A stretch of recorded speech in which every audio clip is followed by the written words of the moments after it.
And pleasant good evening to everyone. Welcome to Talk Show Presents. My name is Keith Williams, and I am your host. And today we will go over some hot topics today that's been in the news, particularly the local news, but there are some national news that's been getting a lot of attention as well. So we're gonna go ahead and get started. So one of the first things that was reported today was the fact that there is another TikTok challenge that's out there. And in this TikTok challenge, it suggests that people actually cook their chicken in NyQuil. That's right, folks. NyQuil. You know, the same medicine that you take for a cold or a flu. That's it. So the FDA, the Food and Drug Administration, is sending out a public service announcement asking people not to cook their chicken in NyQuil, or whatever it's the flu, in any type of version. They're asking that you don't do it because what happened was if you boil any type of liquid medicine, it changes the properties of that medicine. So anyone that partakes it, after being boiled, uh, it would do more harm than good. So the FDA is asking people, not to do that. And so this is actually a challenge on TikTok. And so TikTok is known for these weird off the wall challenges that can cause a lot of harm to people. So this one, relating to, cooking foods and cough medicine is one of the latest TikTok craze. So they're asking people not to do that. So that's a nationwide thing. Another thing that's going on is that for the past 90 days, we're beginning to see gas prices drop. For the most part, the average gallon of unleaded gas is $3.47 nationwide. In certain states, that they're seeing gas below the national average. Here in Alabama, I think the average is like $3.27 a gallon here in Alabama. But in some places, there are seeing gas either close to the $3 mark or under $3. There's some places that they're seeing gas is $2.99 and $2.98. It just depends on where you're at. Now, most in your rural areas, you will see the cost of gas is lower than the inner cities.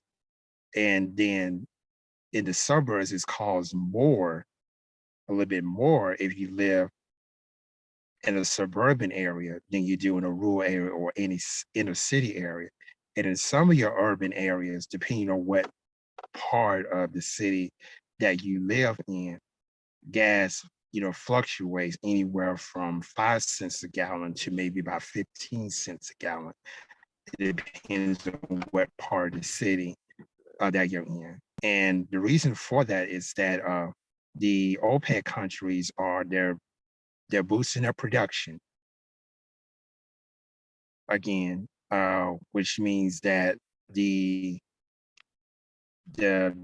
high demand for gas is going to be met with a considerable amount of supply of gas. Of course, that's one of the reasons that will affect gas prices. And also, there's been some intervention from the White House as well. So there has been talk of, dipping into the reserves. There's been ample amount of protests concerning that. So, that didn't happen. So the White House had to handle the situation diplomatically, which in turn the Biden administration had done a pretty good job in doing that. And so as a result, we're beginning to see a decrease in gas prices. And it should probably be close to $3, if under $3, probably by Thanksgiving. Typically in the fall and winter months, the gas is pretty is cheaper than it is in the spring and summer. And that's where the majority of Americans do their travels, either in the spring or summer, and they tend to do less travel during the fall and winter months if you want to exclude Thanksgiving and Christmas, which is the two major holidays in that period in which majority of Americans do travel. And so even with that, gas is not really affected that much. Sometimes it does when you have a major event in your locality uh, that probably drives up the cost of gas. Not to mention the hotel rates go up whenever you have a major event to come in. So that has nothing to do with inflation, which of course has been another topic in the news for the last couple of months. And we did had an expert to come on back in July. She was a former reporter from National Public Radio, and she has done a series of reports on inflation in the past, and that she related that reporting to what was going on right now. And she was saying that what happened back then during her days at NPR is nothing different than what's going on today. You have a major crisis. Every time there's a major crisis, going on in the world, it's going to affect everything. It's going to affect the price of gas. It's going to affect the cost of goods. It's going to affect food. It's going to affect transportation. It's going to affect everything. Every time you have a major crisis, all of those things are affected. And as a result, prices go up. It never fails. I think this can go back a couple of 100 years. Whenever you have a major crisis, those things are affected. Those are the first things in terms of pricing that things go up. And so we had a very interesting conversation about inflation, and that was back on July the 30th, I believe. And that episode is posted on the Australia Broadcast Section Facebook page on social media. So please, if you get a chance, go and watch it. It's very valuable information that's taking place there. Another hot topic that's been in the news recently, was the fact that you have states such as Arizona and Florida have recently had a numerous amount of immigrants that came from Central American countries, um, Mexico in particular. And the governors of those two states, Abbott in Arizona and Santos in Florida, had migrated those immigrants to Martha Vineyards, which is a rural area in Massachusetts. And those two governors from Arizona, Abbott from Arizona and Santos from Florida, they have been getting a lot of backlash over that. And so there's a massive campaign right now to where those individuals are being helped, in Massachusetts. So they are seeking asylum in the state of Massachusetts. And so they're working out a plan to, where the state of Massachusetts is able to accommodate those immigrants that have been sent over from Arizona and Florida. Again, that's another hot topic. Uh, So this is national stuff. So continuing, let me see if I can think of anything else, major that's happened nationally. I'll get back to that. Let's go to some local news. So on the local scene, of course, uh, in the city of Birmingham, of course, we are dealing with an ongoing case of corruption with the Birmingham Waterworks Board. Uh, the latest fiasco was has been a shakeup in leadership, and the fact that the director, executive director of the Birmingham Waterworks Board, initially had resigned, and at the advice of his colleagues, they suggest that he rescinded his resignation, which Birmingham Mayor Randall Wolfen would not accept. So he has to honor that resignation. There's been so much corruption that's been going on with the Birmingham Waterworks Board for over 20 years. So to kind of give you a perspective on that, at one particular time in the late 90s, the Waterworks Board was owned by the city. It was controlled and operated by the city. So in 1999, under Mayor Bernard Kincaid's watch, the city of Birmingham has sold the assets to the Waterworks Board to a private group of individuals. There has been a massive campaign to stop the city from selling the Waterworks Board, but there was even a referendum that was on the ballot. But by the time the election took place, the same year, 1999, it was basically too late. Kincaid actually sued the city to stop them from selling the waterworks. But the court did not rule in Mayor Kincaid's favor. The Birmingham City Council president at the time was former Mayor William Bale, and he the one actually signed the papers. And so the Waterworks Board was sold to a private entity, despite protests from citizens.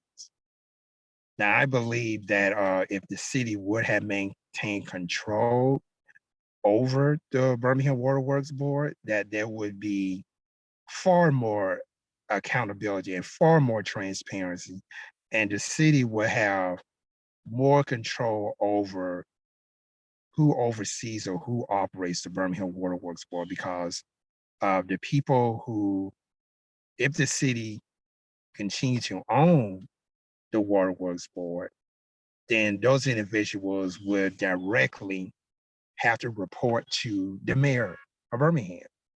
But that wasn't the case. It was sold back in 1999. 2 years later, in 2001, the Birmingham Waterworks Board became what is known as a Alabama State Public Corporation. So if you think of entities like the United States Postal Service, Selective Service, the General Service Administration, all of those are federal corporations. They're federal corporations. In other words, they're like their own self-governing entity. And so every state in the union, all 50 states, have their own state corporations. And in the state of Alabama, that's no different. The state of Alabama does have public corporations. Alabama Power is one, and so is Birmingham Waterworks Board. Birmingham Waterworks Board became a state public corporation in 2001, which does not have any per se governmental jurisdiction in the city of Birmingham, even though the mayor and the city council appoints members to the board. Birmingham Waterworks Board does not only operate in the city of Birmingham, but it also operates in several municipalities in Jefferson County, as well as Western St. Clair County and the northernmost part of Shelby County, and then you have the southernmost portion of Blount County. So you have three other counties, Blount, Shelby, and St. Clair. They have at least one member that serves on the Waterworks Board. Everyone else lives in Jefferson County. And out of Jefferson County, the majority of those board members are appointed by the city. So mayor city council has the majority of the appointees because its headquarters is located in the city of Birmingham, and all operations operate on the city of Birmingham, from which where Lake Purdy, which is situated between Jefferson and Shelby County, and the Cahaba River, which is in northeast Jefferson County. That is where the metropolitan area get the majority of its waterfront. And so with that, there's been a lot of corruption and associated with that. The people of the greater Birmingham area had to deal with a high water and sewer debt. At that time, it was like $14 billion because they was doing a lot of unauthorized construction in certain areas that was serviced under the Waterworks Board. And they wanted to pass their costs or their mistakes on to the citizens in the form of high water and sewer bills. And so as a result, Jefferson County filed for bankruptcy. So they added this debt along with a bunch of other debt, which ranges in the tens of billions of dollars. The water and sewer debt by itself was $14 billion at that time. And so when the county liquidized their assets, according to the U.S. Bankruptcy Court, which I believe they filed a Chapter 9. So a governmental agency files a Chapter 9 in this case. And when they did that, they reduced the debt at that time to $3 billion, which still is going to accumulate, over time. And then sometime in 2023, there will be up to liquidize the debt again. And so we won't know how much the water and sewer debt would be at that time. So we'll definitely keep an eye on that and monitor that. So a couple of years later, Jefferson County got out of bankruptcy, but they still carry this water and sewer debt because all of it was not included in the bankruptcy. And so, and unfortunately, that debt has been passed on to the citizens of Jefferson County in the form of high bills, high water and sewer bills that a lot of people are unable to pay, especially during the coronavirus pandemic, when we had saw a record number of cutoffs that I have seen in my whole lifetime living in the city of Birmingham. So numerous of community activists and organizations have, got together and they forced what is called a moratorium. So a moratorium was passed during that time, which I think lasts for a year and a half, to where the Birmingham Water Works Board could not turn off, they could not turn off services, even if you have a debt that was unpaid. So they had to keep your services on. So what happened was is that uh, customers made arrangements to pay this bill. Also, during that time, there's been numerous of organizations, including Great I Am Ministries Outreach International, the organization that I have founded, was a part of a massive mutual aid campaign to raise funds to help individuals and families who are struggling to pay their water and sewer bills make sure that they was paid. And some of these bills rack organizations make sure by meeting certain criteria, individuals and families was able to have their water and sewer bills paid. And plus, there was numerous organizations that offered grant relief as well. That is still going on right now. There are numerous of organizations out there that are still helping people with rent payments and utility payments, as well as individuals and families who need access to healthy food.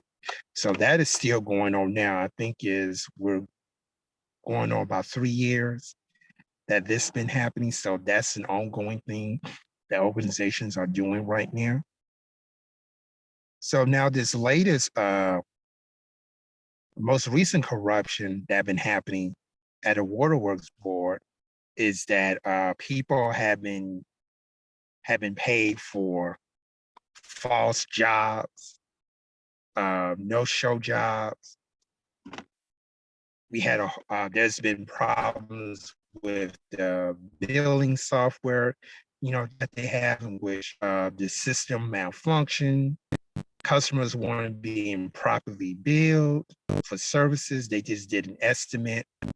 There had not been any official meter readings at the Waterworks Board. And we found out that and it was reported that a whole department had resigned in one day, including the executive director. And they wanted a pension, out of the deal. And the public is calling for a federal investigation into the practices of the Birmingham Waterworks Board, which of course has been going on for the last 20 plus years, which means that they will have to go back as far as the late 90s in order to find out how all of this got started. And it also has to do with leadership, the people that be in place on these boards. If I'm not mistaken, if you're running an organization like this, that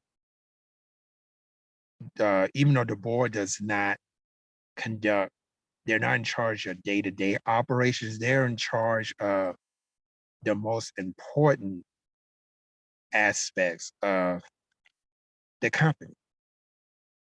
And so for day-to-day operations, they were hiring an executive director, and that executive director is supposed to be held accountable to the board. So why isn't the board not holding this director accountable? We also had to look at the people that appoint these board members. The mayor and city council, of course, in the city of Birmingham, they do make appointments. So if I'm not mistaken, if I appoint someone as an executive director and I'm part of the board of directors, don't you think I need to be holding that person accountable?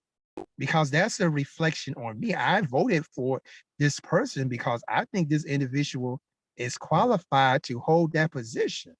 So don't you think I need to hold that individual accountable? That's not happening. That's not happening right now. So they're kind of like sweeping this under the rug, and it's getting a lot of attention here in Jefferson County, the greater Birmingham area. And they're saying, look, there needs to be a federal investigation on this, and I agree. There needs to be a federal investigation on this because I've seen on the news and social media that bills for water and sewer here in Jefferson County can range from a couple of couple of $100. One guy said that he got a bill for over $10,000. It's clearly a billing issue here, and the software that they have clearly is not working and have malfunctioned. And that's one of the things that they definitely need to address. Also, too, they're not doing proper meter readings as well. They're basically doing estimates. So if I can throw my little commentary in here, that's kind of lazy to me. Somebody's not doing their job, and they definitely need to be held accountable for that. So right now, that is a major issue here in Birmingham, the Waterworks Board. Another major issue, of course, that has been all year is the violent crime that's been occurring here in the city of Birmingham. Statistics show that in the past, that Birmingham is considered to be the third deadliest city in America. In 2021, city of Birmingham had matched a record of homicides in the city in 25 years. I think it was 125. Last year, Birmingham had exceeded that number. We hit an all-time record in the nearly 150 years of existence in the city that Birmingham has surpassed that 125 homicide mark last year. And this year, we're seeing an increase of violent crime, of gun violence rather, nearly 40%.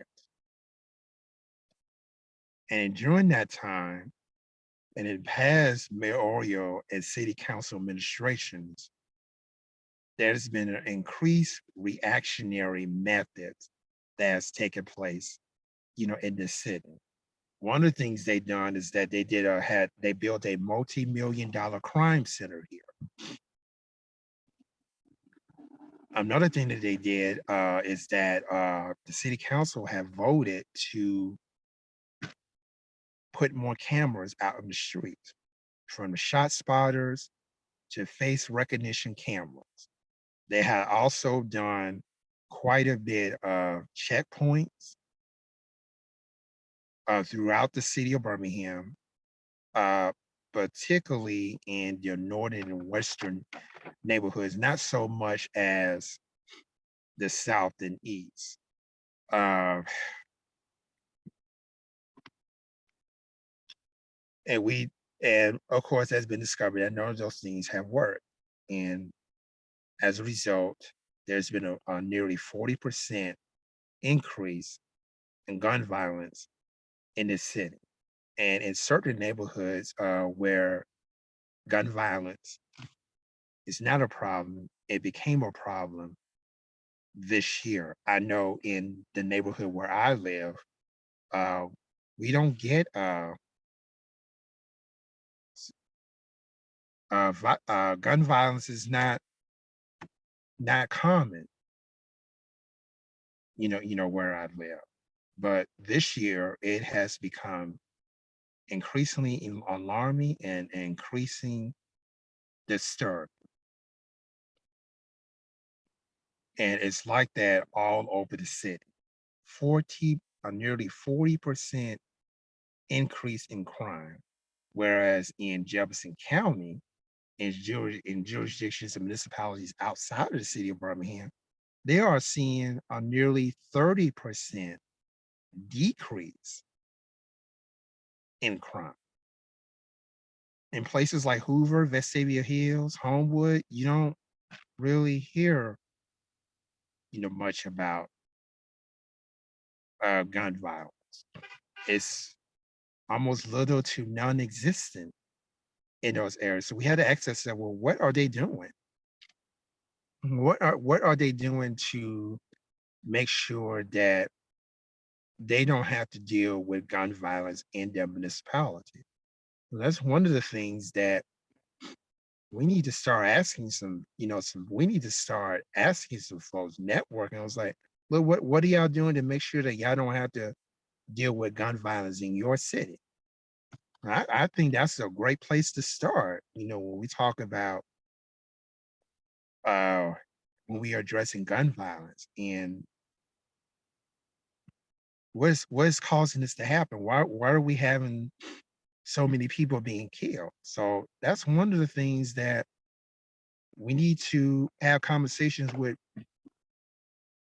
community leaders and government officials outside of the city or Birmingham to find out what are they doing to make sure that homicides are little to non-existent where they live and work. Because believe me when I say that the local leadership here is reactionary, I do mean they are reactionary. For the past 20 years, the grassroots community have presented to the leadership of the city of Birmingham through several administrations, time and time again, plans on how to address gun violence in the city. They was all rejected for numerous of reasons. I can't even begin to tell you what reasons that they have. Now, most recently, they had what is called a public safety task force in which they came up with a plan to address gun violence. They even went as far as creating what is called a citizen police review board. That's right. They had a citizen police review board in which 5 or 6 individuals that was appointed by the mayor of Birmingham directly to kind of oversee the conduct of the local police department. Well, we have not heard anything since this entity was created last year. To my knowledge, they never had a meeting. They never met. They never created any policies. There's been no cases to which this body had ever interviewed, because there has been some officer involved shootings here in the city of Birmingham, and there has been no word on that. The Birmingham Times, even and AL.com had did a report on that, and it was like, where y'all at? But if you read that plan, which by the way, you can find it on the city of Birmingham's website, it specifically outlines what this body's supposed to be made up of, where's their functions, how they're supposed to operate.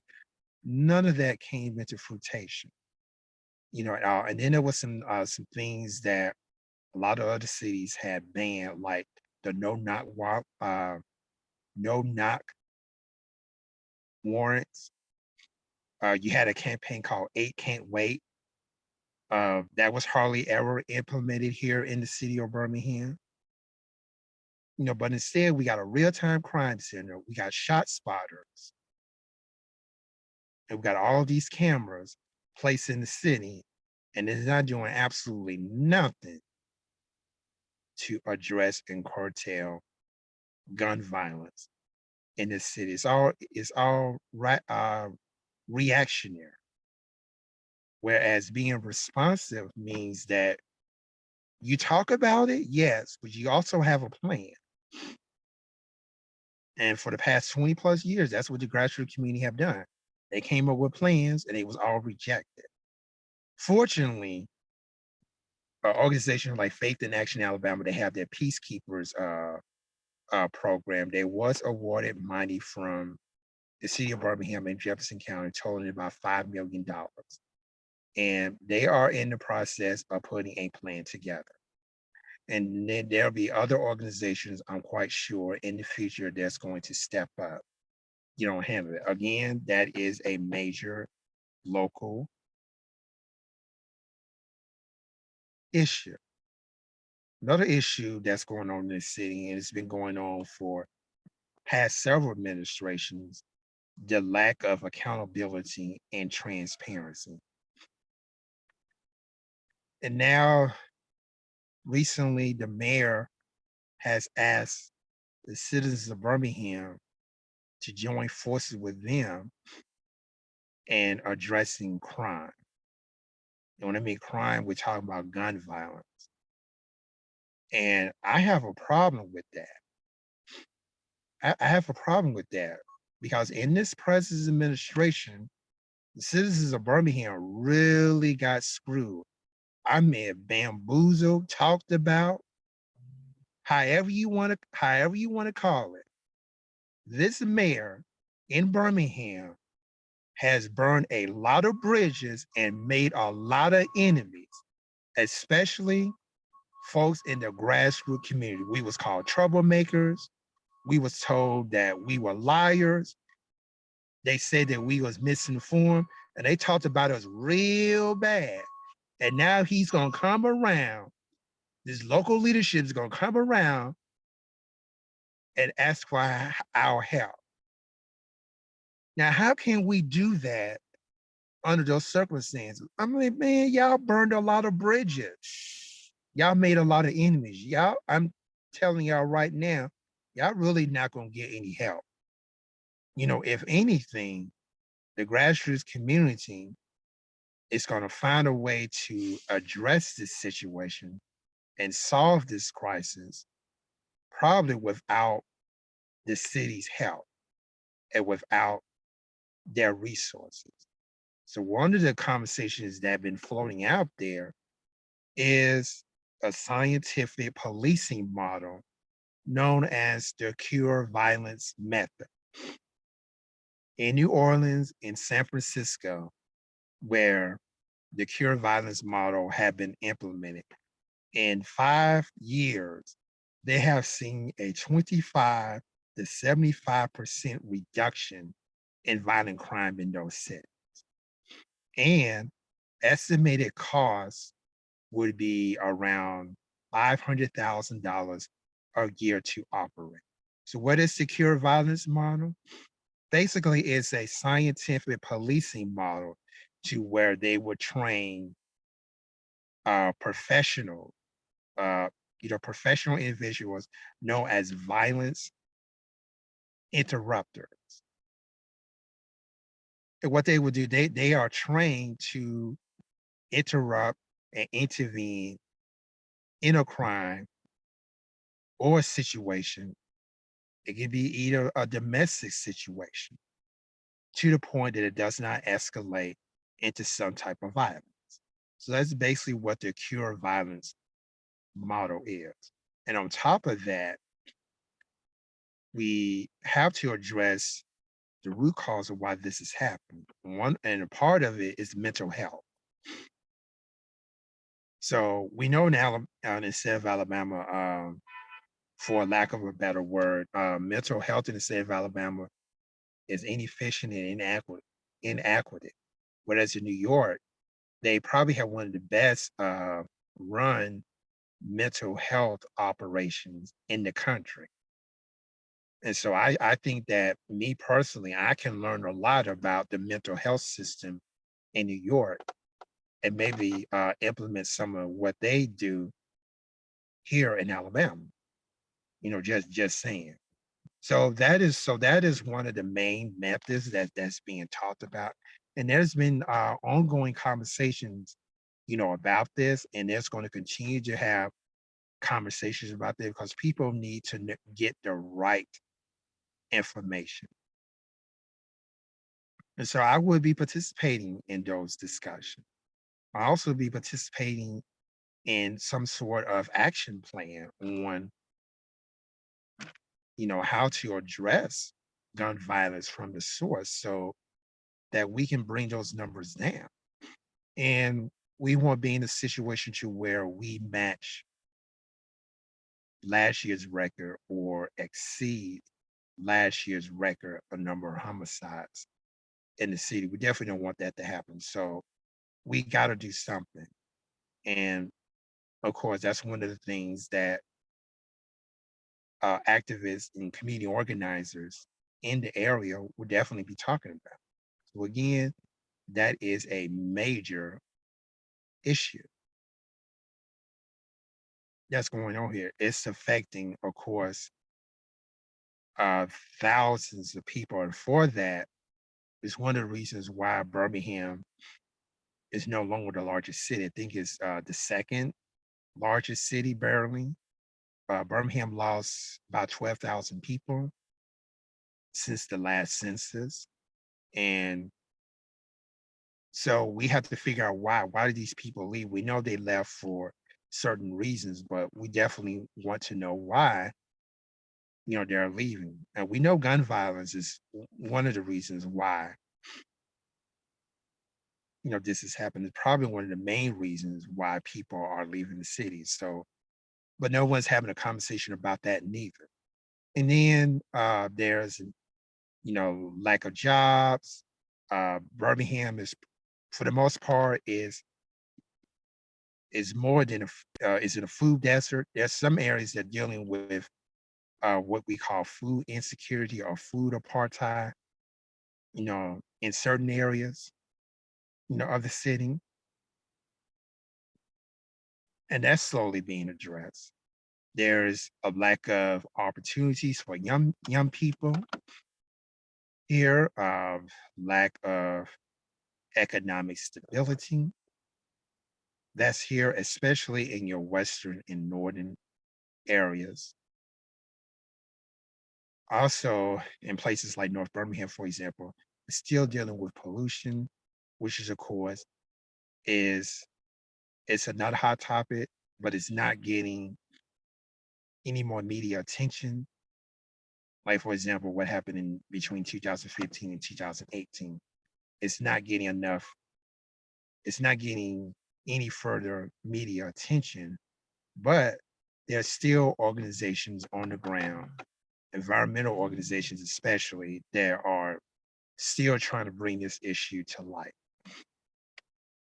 And they're still working to address the problem and find a solution for it. So it's not going away, even though it's not getting media attention. It's still being addressed. Another thing that's going on is that the city of Birmingham, as well as the state of Alabama, is in the process of having what is called a Green New Deal. There are organizations, individuals and organizations that are part of Gulf South for a Green New Deal, which covers your Gulf South states. You got Texas, Louisiana, Mississippi, Alabama, Florida, and Puerto Rico. So all of these states border the Gulf of Mexico in some way, hence Gulf South for a Green New Deal. And Alabama is one of those states. And from time to time, we'll have regional summits, and every state has a hub. And so every state has their own set of priorities, which is a branch of the region's priority. So you have a goal, and then that goal is breaking down to specific goals for that typical state. Because every state is dealing with something different, but everyone has, one thing in common, is that we are dealing with climate change. So that's one thing that unite us together. We're fighting to address climate change. If you go from state to state, some states are dealing with different things, and then all of the states have like a common problem. And so with that, we're able to, work together and help each other out. And so here in the city of Birmingham, I am working to help bring a localized version of the Green New Deal. And of course, one of the things that will be discussed in this New Deal is environmental justice. So we're going to have, like, in other words, we're going to have a centralized campaign to where we are fighting directly uh, alongside the folks in North Birmingham to get them the help that they need and the justice that they deserve. With that would be a local environmental justice council, which would be set up supposedly in the same way as the Human Rights Commission, which, by the way, has not been meeting, neither. That's another issue. So it's going to be set up in that same type of structure. Only difference is that I believe this group will be more aggressive in policy and making changes as far as environmental justice is concerned. So keep an eye on that. Of course, we will continue to have coverage on that. Again, that's another hot topic that's probably going to get hotter as plans are coming together right now. We are in the early stages. The plan rather is in this early stages, but climate change is not just a local issue. It is a worldwide issue. So it's no different than what's going on in St. Louis, Missouri than is going on in Birmingham, Alabama, or Los Angeles. So we're all going through some type of climate change issue.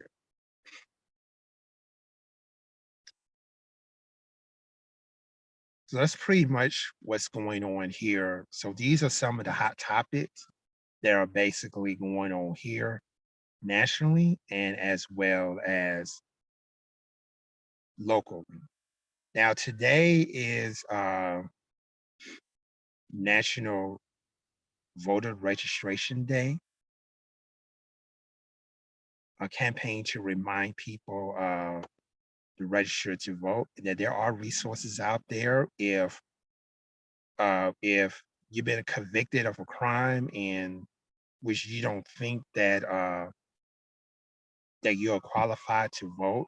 There are grassroots organizations in your area. You can do a Google search for that. One organization, for example, League of Women Voters.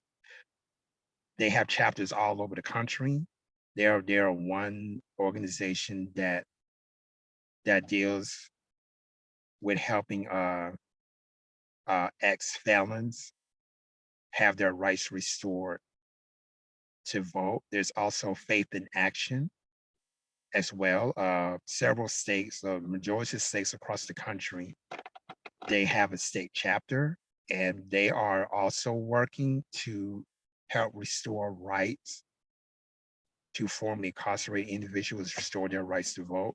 But they also advocating legislation that will make it easier for ex-offenders to have their rights restored. You'll hear more about that starting February of 2023 as a lot of the state legislators go back into session. So you'll probably hear more about that in late winter, early spring of 2023. And of course, here at OBS, we will cover the 2023 Alabama State Legislative Session. We did cover it last year, thanks in part to the Alabama Network, and we will be partnering with them again to cover the 2023 Alabama State Legislative Session. So keep an eye out for that. And there will be a lot of organizations involved, in advocating for citizen-led policy. And of course, we will also be covering that. Organizations, for example, in Alabama, Faith in Action Alabama, Alabama Arise, for example, and the Poor People's Campaign will be leading those efforts. And there will be others that will also be a part of that. We will have complete coverage of that as well. We will also keep an eye out on the 2022 midterm general election, which is on November the 8th. There are numerous individuals and organizations that will continue to provide coverage of this event. On November the 7th, OBS will have a news special to where we will highlight some of the key races across the country. That includes the state of Alabama, as well. Of course, in states that does not have a heavy Democratic population, their candidates are not being, lifted up as those, as Republicans. So we want to provide some type of coverage for them as well. For example, the state of Alabama, in October, we will be interviewing Democratic candidates and independent candidates. We also be reaching out to some libertarian candidates as well. For example, in the state of Alabama, we have two libertarians and an independent candidate that is running for governor, besides the Republican nominee and the Democratic nominee.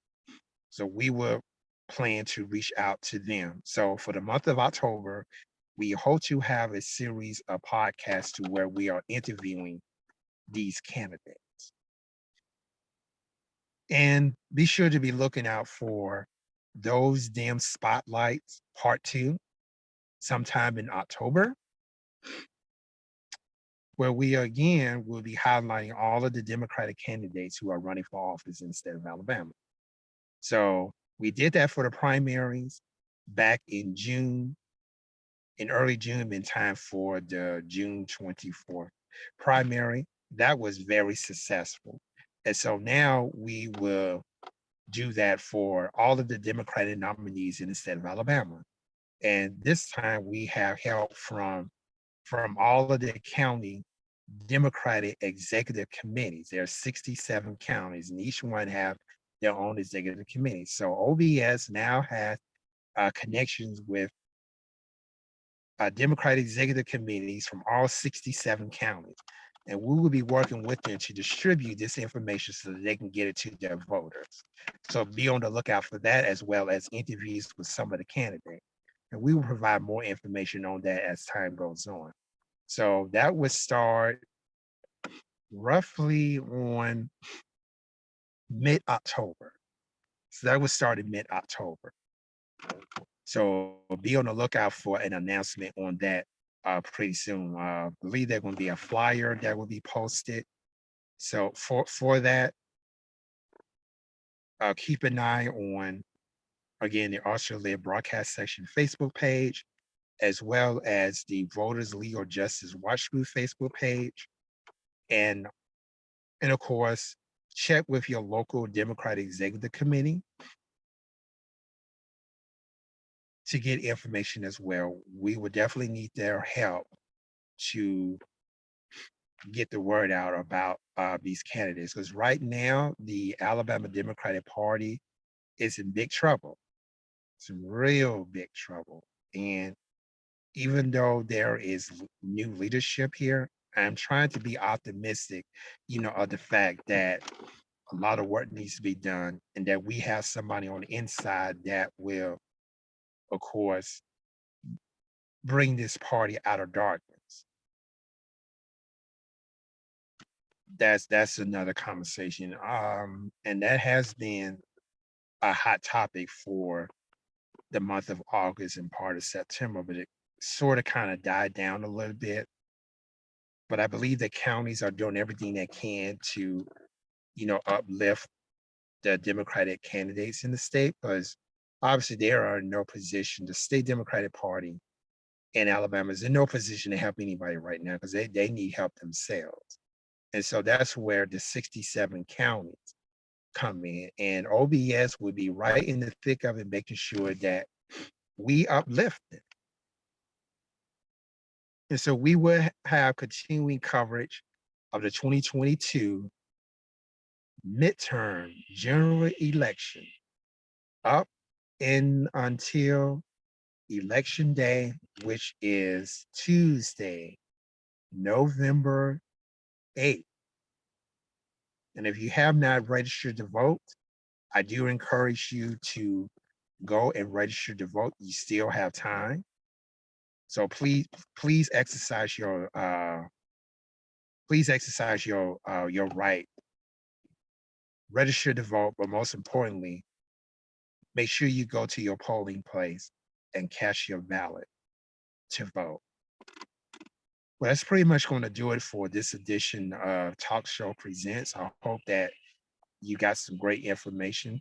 One thing I do want to point out is that there's going to be a massive social justice conference that's going to take place in Montgomery on September the 23rd.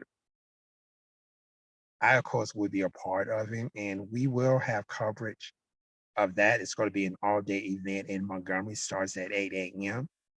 and OBS will have coverage and highlights of that conference. That's on September the 23rd. It's going to be in Montgomery. Check out the Faith and Works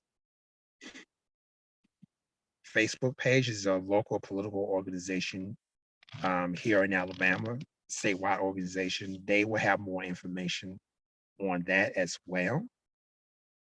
So we just want you to be able to plug into the democratic process and to get as many people out registered to vote and then getting them out to the polls and vote. So we'll have registration drives, we'll have rides to the polls, we'll have all of these things that are going on throughout the state and throughout the country. So please check your local media outlets, check your local grassroots organizations for ways to get more information and to help as well. And they're also looking for poll workers. So this is opportunities for you to get some change in your pocket as well. So I know there's a lot of information that's being put out there. So we'll have another hot topic coming up soon on Talk Show Presents. So be sure that you tune in for that. We got another great episode that's coming up on this coming Saturday. I hope that you will join us at 7 p.m. Eastern Time, 6 p.m. Central Time. And don't forget to go on our website, our Facebook page, rather, www.facebook.com/Archuleta broadcast section is all one word to check out all of our podcasts. We just posted some recent ones on there for you to enjoy, as well as our YouTube channel at Archuleta International. So that you can catch up with all of our podcasts. So again, that will probably do it for us here today. I hope that you had enjoyed yourself, and the topics that I'm discussing have discussed this evening, they are ongoing. I'm quite sure that there are going to be some new updates on these topics pretty soon.